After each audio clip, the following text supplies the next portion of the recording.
coração. Por Jesus precioso, refaz o que foi quebrado em mim. É Jesus grandioso. Oh, oh, oh, é Jesus, é Jesus. Tão lindo és, incrível és, tão bom e amável. Ele é, não há igual, rico em poder. Santo, santo, santo,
Graça e paz, povo de Deus, povo lindo, que nesse domingo maravilhoso, adorando ao Senhor, nós queremos ler com você o texto bíblico de Lucas, capítulo 7, versículo 7. Nós aqui e você aí na sua casa, você pode abrir a palavra de Deus, e esse contexto é de um homem que tinha uma fé especial. Você tem uma fé para que hoje flua o poder, flua o amor, a misericórdia, o milagre do Senhor na sua casa? Seja batizado em fé pela palavra.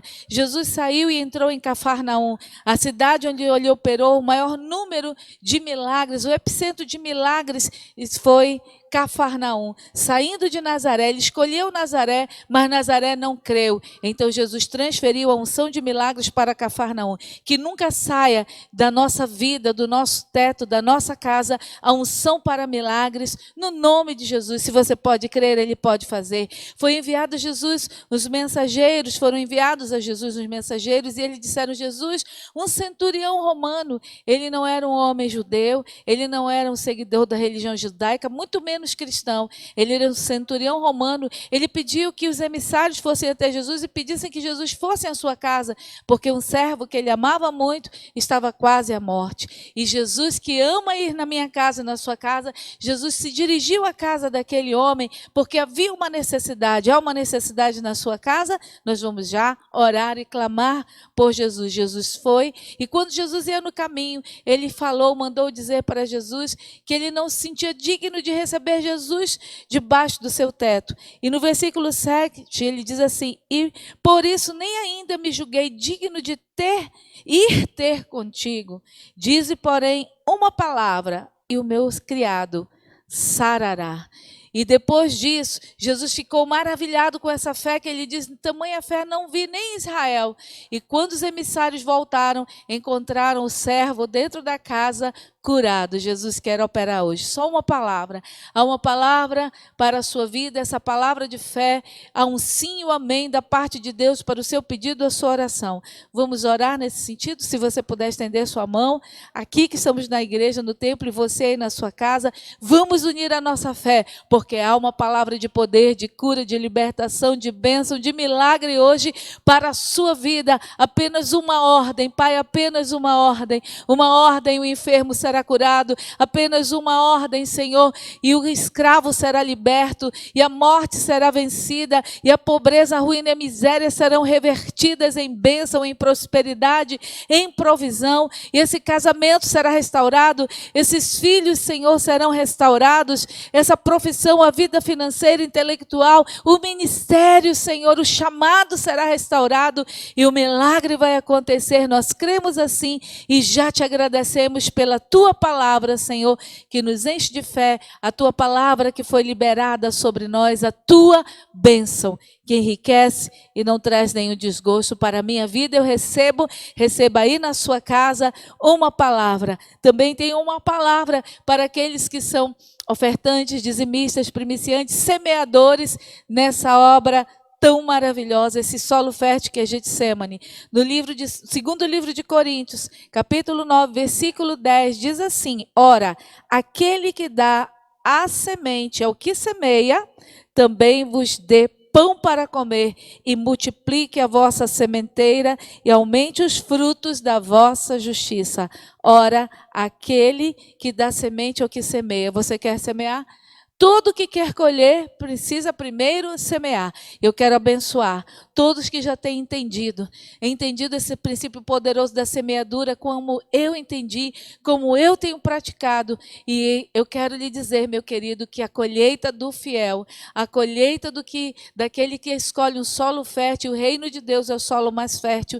Getsemane, esse solo fértil, aquele que entende, vive esse princípio, também come a colheita da fidelidade, da liberalidade, e isso é poderoso, é tremendo, e não é só para mim, é para minha descendência, não é só para você, é para a sua descendência.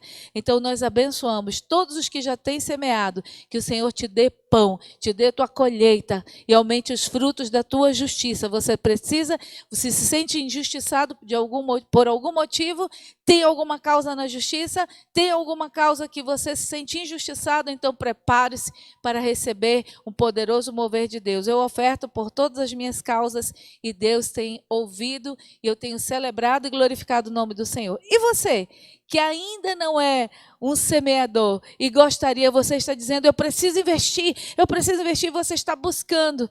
Olha, o único lugar que te devolve a 100 por 1, é o reino de Deus. É o reino de Deus. Experimente isso. Deus abençoe sua vida em nome de Jesus, abençoa os dizimistas com fé e fidelidade. Essa é a bênção de dizimista. Abençoa os primiciantes com a dupla honra e a santidade nas suas finanças e seus celeiros. E abençoa os ofertantes com o dom de gerar, administrar bem e multiplicar riquezas. Deus abençoe tremendamente a sua vida e conte o testemunho para a glória do nome dele. Shalom, 12.000 beijinhos. Em nome de Jesus. Diz assim a palavra de Deus: falou-lhes, pois, Jesus outra vez, dizendo: eu sou a luz do mundo. Quem me segue não andará em trevas, mas terá a luz da vida. Pode passar, por favor. Olha, o outro texto está em Mateus, Evangelho de Mateus, capítulo 13 e versículo 14. Diz assim: vós sois o sal da terra, e se o sal for insípido, com que há de se salgar? Para nada mais presta, senão para ser lançado fora e ser pisado pelos homens. Vós sois a luz do mundo. Não se pode esconder uma cidade edificada sobre um monte. O próximo texto, o próximo slide, diz assim: nem se acende a candeia e se coloca debaixo do alqueire, mas no velador, e dá luz a todos que estão na casa. Assim resplandeça a vossa luz diante dos homens, para que vejam as vossas boas obras e glorifiquem o Pai que está no céu. Óleo que traz luz. Se você está em casa, nós vamos ministrar neste tema, óleo que traz luz. Nós temos dito que o óleo é um signo muito importante no reino espiritual. Muito importante, usado ao longo de toda a experiência da Bíblia. Nós vimos, por exemplo, o óleo sendo usado para ungir o rei Davi. Então, há uma finalidade no óleo. Quando o óleo é derramado, a gente pode observar que ele é derramado para uma legitimação, conferindo uma autoridade e dando um destino. Então, todas as vezes que o óleo aparece na Bíblia, ele não aparece somente como algo físico, algo material. Ele é um signo espiritual. Nós vemos o óleo na experiência daquela mulher que nós conhecemos, que o seu marido morre, ela está empobrecida, não tem como pagar as suas contas, ela vai conversar com o profeta pergunta: o que tu tens na tua casa? Ela disse: eu não tenho nada. Depois ela pensa um pouquinho, ela disse: eu tenho óleo. Olha o óleo, novamente na Bíblia, e o óleo serve como elemento profético, e o Senhor deu uma orientação àquele profeta, o profeta orientou aquela mulher, e aquela mulher pegou esse óleo, que para ela era nada. Então você que vê o óleo sem significado, sem importância, por favor, refaça o seu pensamento, o seu raciocínio, e comece a olhar para o óleo de uma forma diferenciada. Porque se ele não tivesse valor, ele não seria tantas vezes usado na Bíblia como elemento de transformação de vida. No caso de Davi, ele era um simples cuidador de ovelhas, e por causa do óleo derramado na cabeça dele, num chifre derramado na cabeça, ele se torna rei. Uma mulher empobrecida, que iria vender os seus filhos, de repente o óleo entra como um óleo de provisão. Um milagre é feito, o óleo se multiplica, O profeta disse para aquela mulher: olha, você pega esse óleo, você vende, você paga as suas dívidas e você vai viver do resto. Muda completamente o cenário da vida daquela mulher. Então, todas as vezes que o óleo aparece na Bíblia, nós temos que observá-lo com muito entendimento, porque ele não somente é um elemento físico, ele é um elemento profético.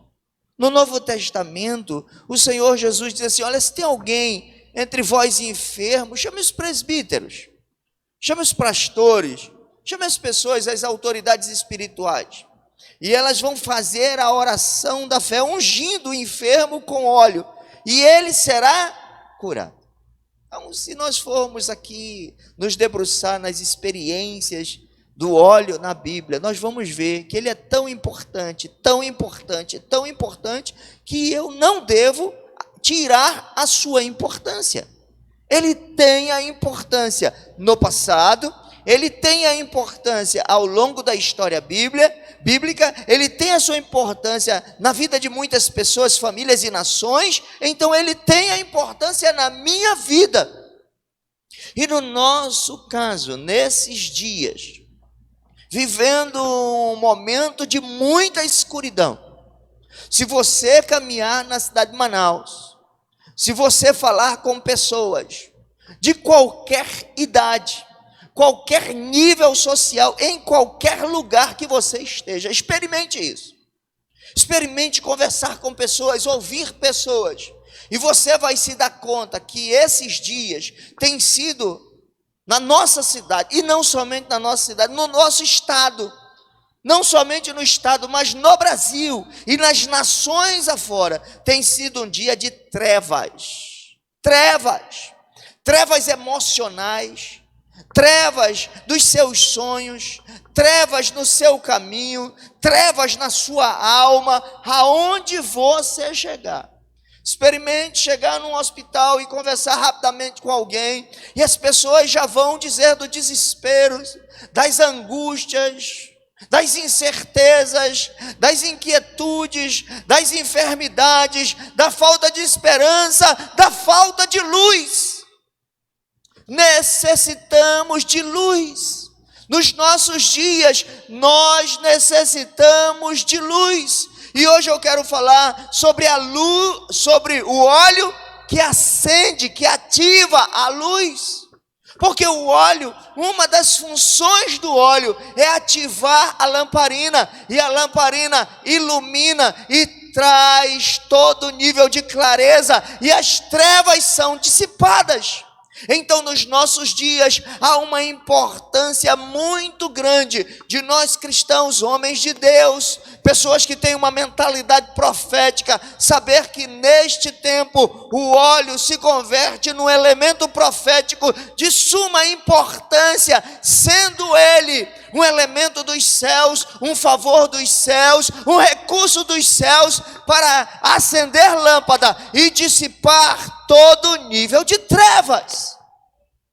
Então seria muito importante você conhecer, e não somente conhecer, mas pegar o seu vidro de óleo e começar a aplicar esse vidro de óleo, não como uma forma mística ou mágica, mas como um elemento profético, porque o Senhor deixou esse elemento profético como instrumento para nos abençoar, para nos proteger, uma ferramenta dos céus, que o homem comum não entende, que o homem comum despreza, que não dá significado a este elemento, mas que nós que somos espirituais, entendemos o valor, entendemos o significado, sabemos usar, usamos, e nós somos livres de todo nível de trevas.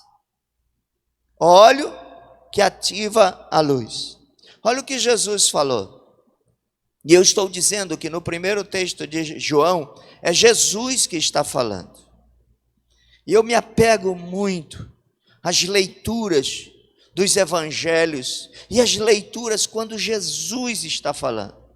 Toda vez que Jesus está falando, meus irmãos, escutem, por favor. ele está representando não uma pessoa na terra, ele está representando um princípio dos céus. Jesus falou, já fique antenado. Se Jesus está falando, ele está dando uma direção.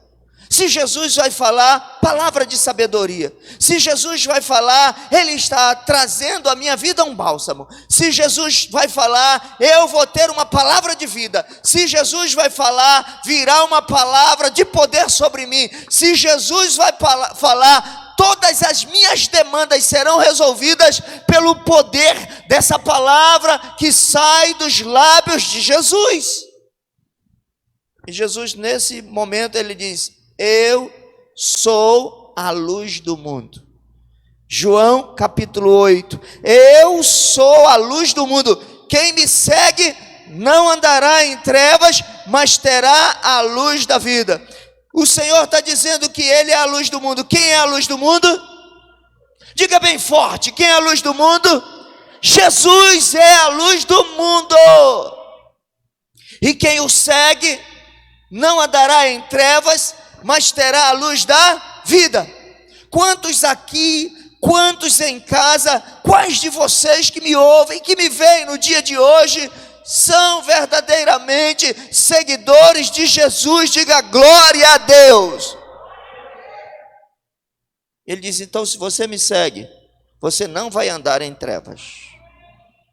Significa que andar em trevas neste tempo que nós passamos de pandemia, que parece que todos estão condenados a andar no período das trevas, no momento das trevas, na circunstância das trevas. Você e eu fomos separados deste tempo, e as trevas não vão ter poder sobre mim ou sobre você. Quem está afirmando é Jesus. Eu sou a luz do mundo, e quem me segue não andará em trevas, mas terá a luz da vida. Eu declaro sobre a sua vida a palavra do Eterno, que você neste tempo não sofrerá com o nível das trevas, porque você é servo do Deus Altíssimo. E se fosse você, eu aplaudiria o Senhor, eu glorificaria o Senhor, eu celebraria o Senhor e diria: Senhor, muito obrigado, porque o mundo está nas trevas, mas eu não estou no mundo, eu estou no Senhor. Eu te sirvo, eu te sigo, tenho uma aliança com o Senhor, e eu tenho uma promessa, que eu não andarei em trevas, eu viverei a luz da vida.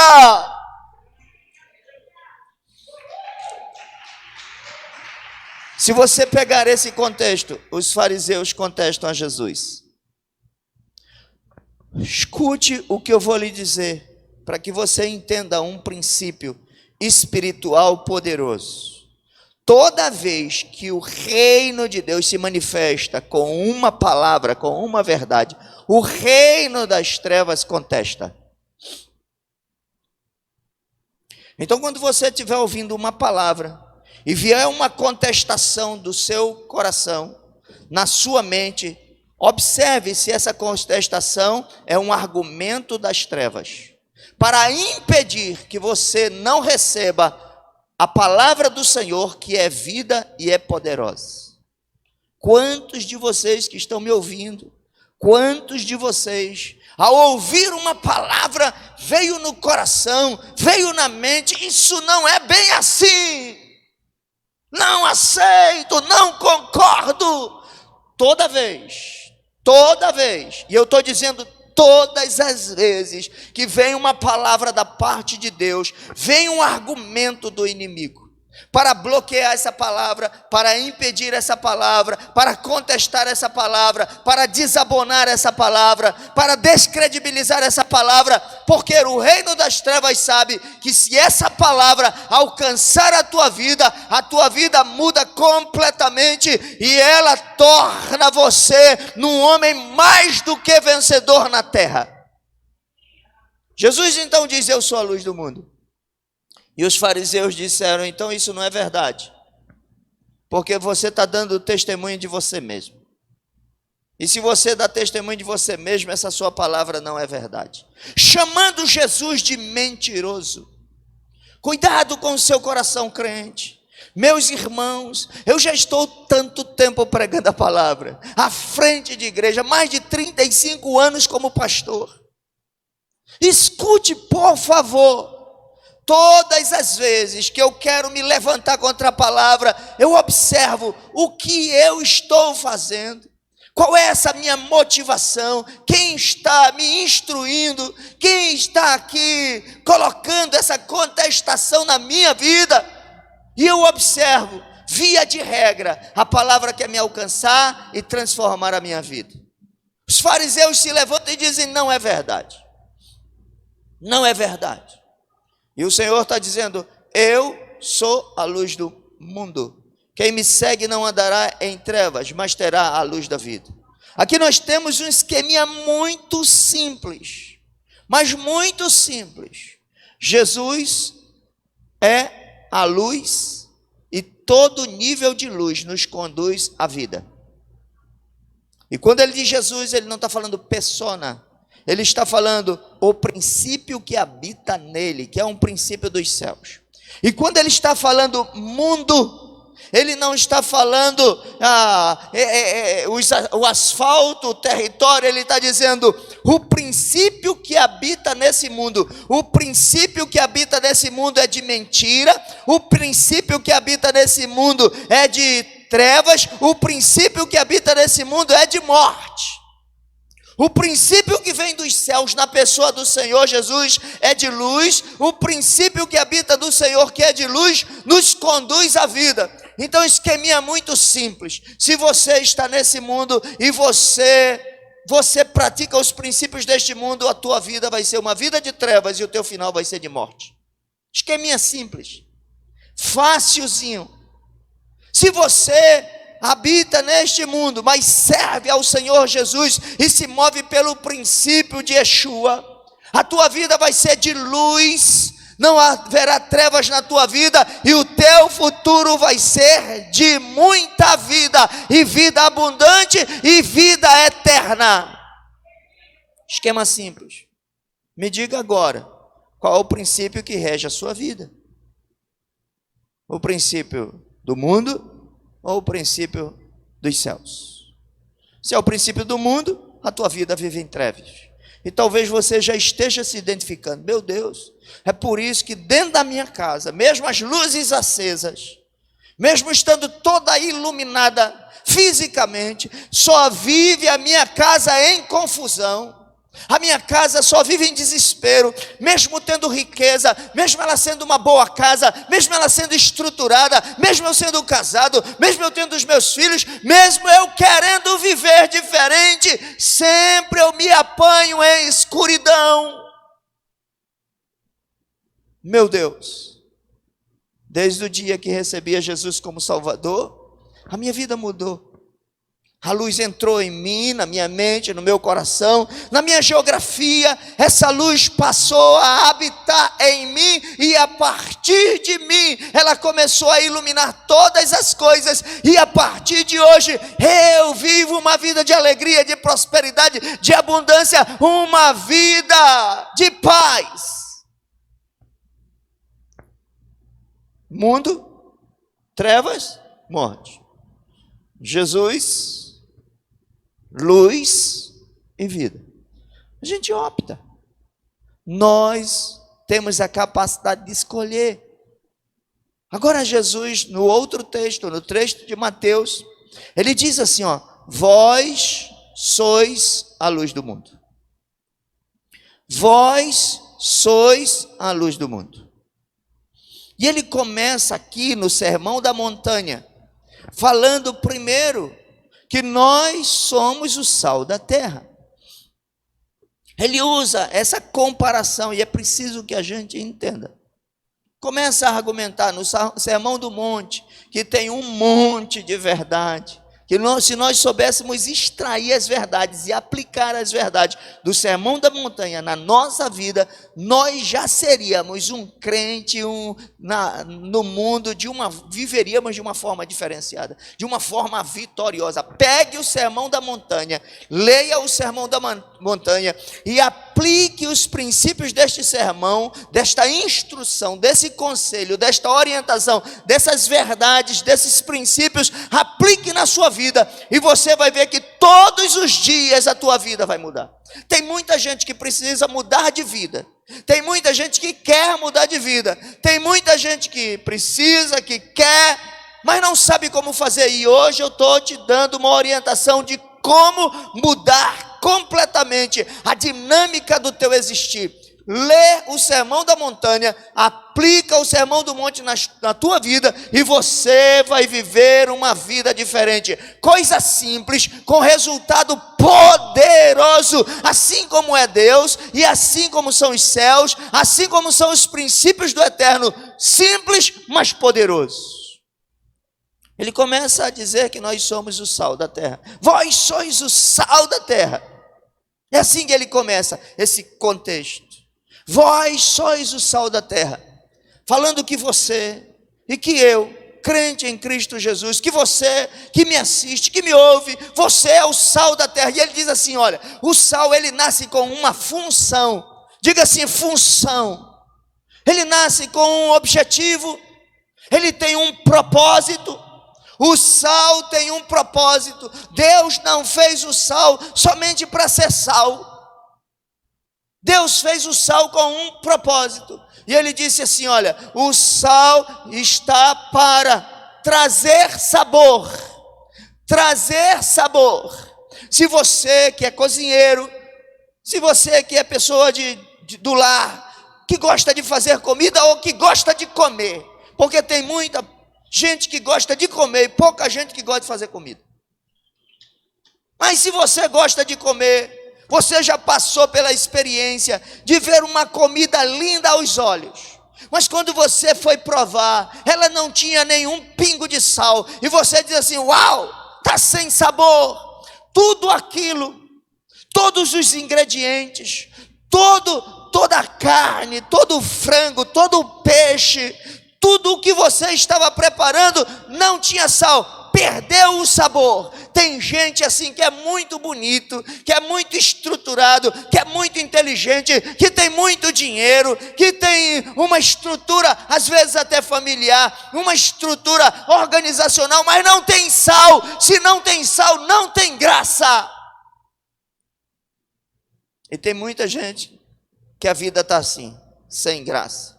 Eu estou usando essa expressão porque minha avó usava e minha mãe usava. Essa comida está, ela, ao invés de dizer sem sal, insípida, ela dizia assim, está sem graça. Tem muita gente vivendo uma vida sem graça, sem alegria, sem ânimo, sem vibração, sem projetos, sem sonhos. Ela vive uma vida por viver, porque não tem sal. O Senhor disse, eu sou a luz do mundo. E ele disse, vós sois o sal da terra e a luz do mundo. Se o sal não salgar, para nada serve. Olha aqui o que Jesus está dizendo. Se você é sal, e se você é crente, você é sal. E se você não salga, você não serve para nada. Não sou eu que estou dizendo, em nome de Jesus. Jesus está dizendo, não serve para nada. Ele disse assim, só serve para ser lançado fora. A única serventia é jogar fora e ser pisado pelos homens. Imediatamente, ato contínuo, ele diz, e vocês, assim mesmo como são sal, também são luz do mundo. O que ele está dizendo? Vós sois a luz do mundo. E quando Jesus fala, ele está falando na segunda pessoa do plural. No primeiro texto ele está falando na primeira pessoa do singular, eu sou. E agora ele está falando na segunda pessoa do plural, vós sois. No primeiro, se eu perguntasse, quem é a luz do mundo? E você diria, Jesus, porque ele está falando dele. Mas no segundo texto, se eu perguntasse de quem ele está falando, você teria que dizer, De nós, porque ele está falando sobre vocês. Vós sois. Quem é a luz do mundo? Jesus. Quem é a luz do mundo? Sou eu. Olha a dificuldade da mente religiosa. Da mesma forma, como os fariseus questionam a Jesus, quando ele diz uma verdade. Jesus diz, eu sou a luz do mundo. Ele diz, não. Você é filho de João e Maria, a gente conhece você.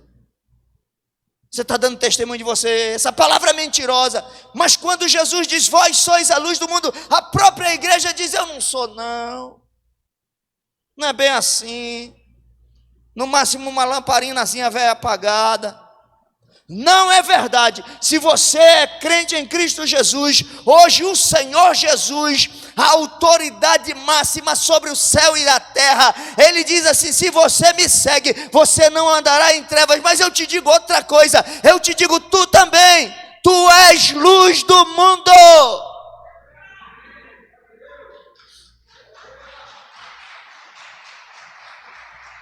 Se você me ouve em casa, você é luz do mundo. Por que tantas trevas no mundo? Por que tantas trevas na cidade de Manaus? Se nós temos tantas luzes. Olha o que Jesus diz. Da mesma forma, não se acende uma luz para colocar grifo meu debaixo da cama, para ficar escondida. É por isso que a cidade está em trevas, porque Jesus acendeu a luz em nós. Nós somos a luz do mundo, mas muitas vezes somos omissos na nossa função de ser. E ele diz, se você não cumpre o seu propósito, você não serve para nada. Manaus está escura, não é por falta de luz. O Brasil está escuro, não é por falta de luz. O mundo está escuro, não é por falta de luz. É porque a luz decidiu não cumprir o seu propósito. E ora, se a luz não cumpre o seu propósito, é a mesma coisa que ela não existisse. A igreja precisa se manifestar. Nós precisamos nos levantar no meio dessas trevas e dizer, o Senhor me disse, eu sou a luz do mundo, então eu vou cumprir o meu papel e minha função. Eu vou iluminar, e quando eu ilumino, eu afugento as trevas.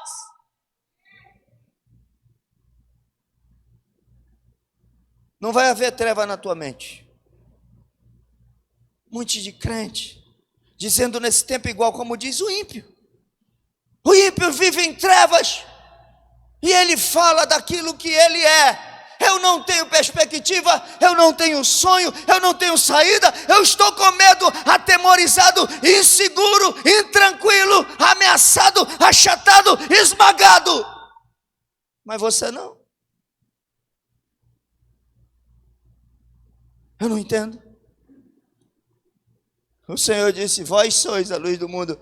Eu não estou em trevas, eu estou em pleno comunhão com o meu Deus. Eu consigo ver profeticamente esse tempo. Eu vejo as portas de saída. Eu consigo me mover de uma forma ágil, porque o homem que caminha em luz, ele tem agilidade. Ele pode ver, ele pode ir e voltar. Ele tem uma visão ampla, ele tem uma visão abrangente. O homem que está em luz, ele está em saúde emocional, física, em saúde espiritual. Eu não estou enfermo, eu estou cheio de luz.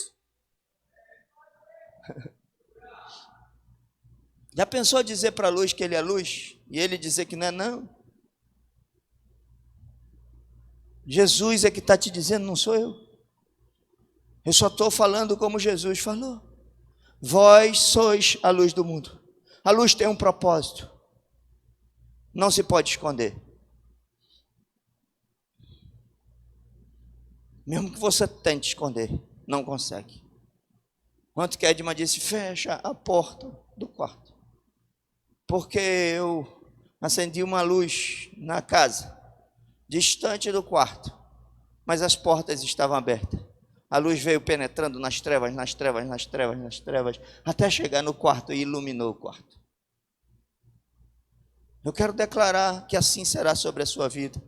Ninguém vai impedir o seu agir, ninguém pode te esconder, você não pode ser omisso, ninguém pode chegar aqui na igreja e sendo luz e dizer para mim, para o altar, para o Senhor, Senhor, eu sou luz, mas deixa eu aqui no meu cantinho, deixa eu aqui na minha, deixa eu aqui só ouvir. Não, você é luz e ninguém pode esconder a luz.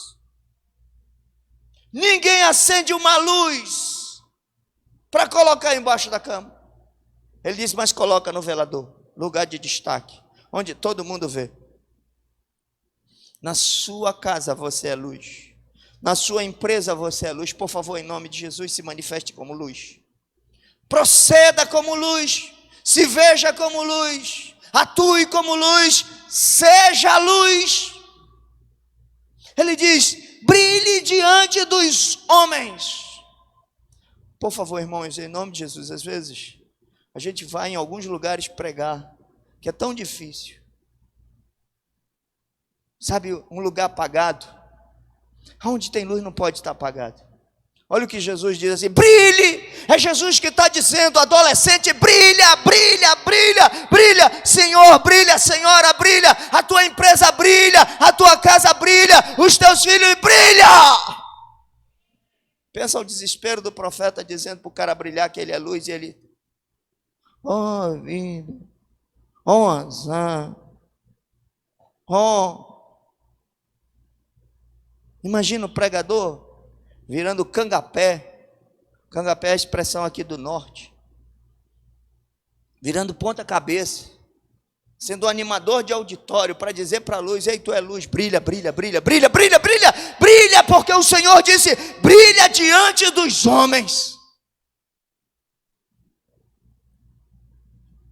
Nessa semana, onde você estiver, as pessoas vão te buscar, se você estiver brilhando.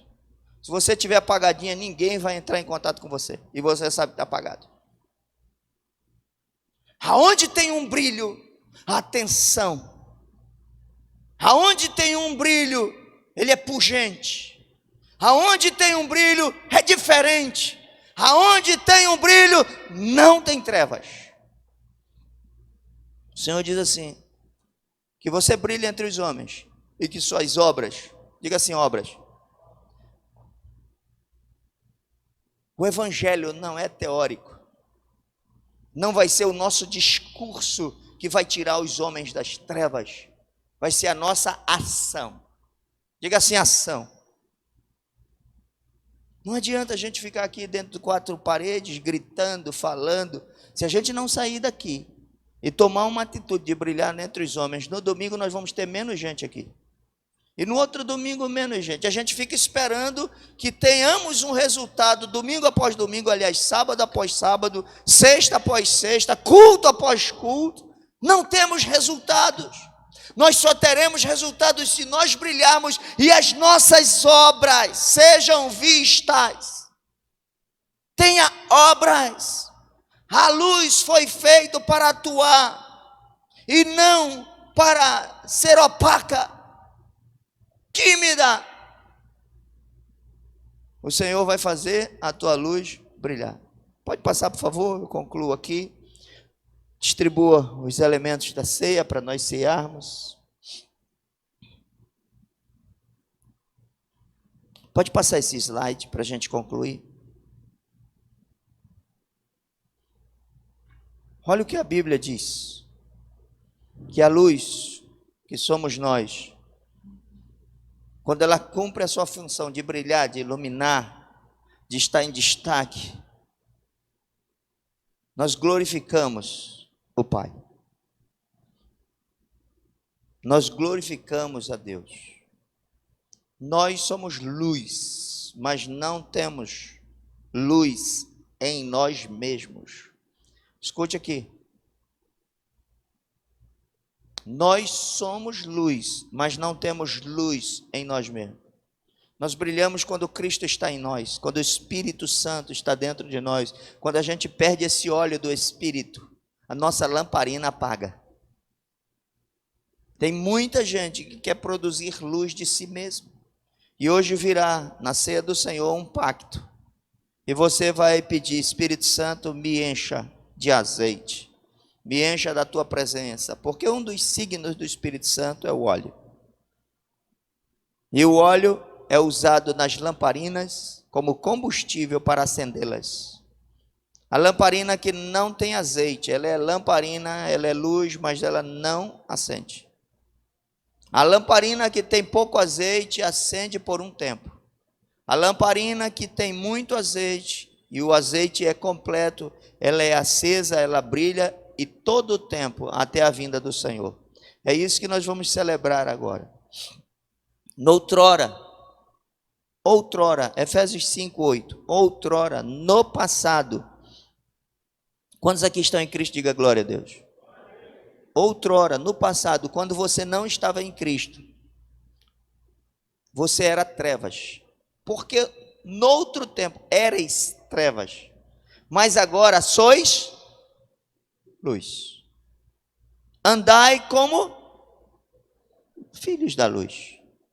Diga, eu vou andar, viver, pensar, falar, ver, existir como filho da luz. Eu não sou filho da treva, eu fui. Pode passar, por favor. Glorifique o Pai. Nós somos luz e, novamente, não temos luz em nós mesmos, o qual nos tirou da potestade das trevas e nos transportou para o reino de luz do Filho do seu amor. Você está na terra, mas não vive pelo princípio da escuridão, e o seu fim não vai ser de morte. Você está na terra, mas vive pelos princípios dos céus, a tua vida é de luz. Diga assim, luz, por favor. Pegue o pão, fique em pé. Você que está acompanhando em casa, tome o pão e declare, eu sou filho da luz. Em mim não cabe trevas. Eu caminho na luz e o meu fim vai ser de vida. Tentaram matar Jesus. E a Bíblia diz assim, que ele veio para os seus e os seus não receberam. Mas todos quantos receberam deles o poder de serem filhos, serem feitos filhos de Deus. Ele era a luz do mundo. A luz se manifestou no meio das trevas, escute. Mas as pessoas preferiram as trevas do que a luz. Tome uma decisão hoje em sua casa, diga, hoje eu abandono as trevas. E hoje eu recebo a Jesus Cristo na minha vida, a luz que veio dissipar todo nível de trevas, para que eu ande em luz e viva eternamente. Participe do pão. Pegue o cálice. A Bíblia diz que na noite que o Senhor foi traído, ele tomou o pão, depois de ter comido, semelhantemente ele pegou o cálice, e ele disse uma coisa que marca a minha vida: esse cálice é a nova aliança no meu sangue. Todas as vezes que vocês comerem o pão e vocês beberem o cálice, vocês estão anunciando a morte do Senhor até que ele venha. Você é filho da luz. Você viverá como luz. E quando o Senhor vier te buscar para o reino de luz, você vai caminhar junto a Ele, receber dele a coroa da vida e viver eternamente em luz e não nas trevas. Participe do vinho e faça uma oração aonde você estiver. Faça essa oração comigo. Coloque a mão no seu coração e diga: Senhor Jesus, hoje eu entendo completamente a tua palavra.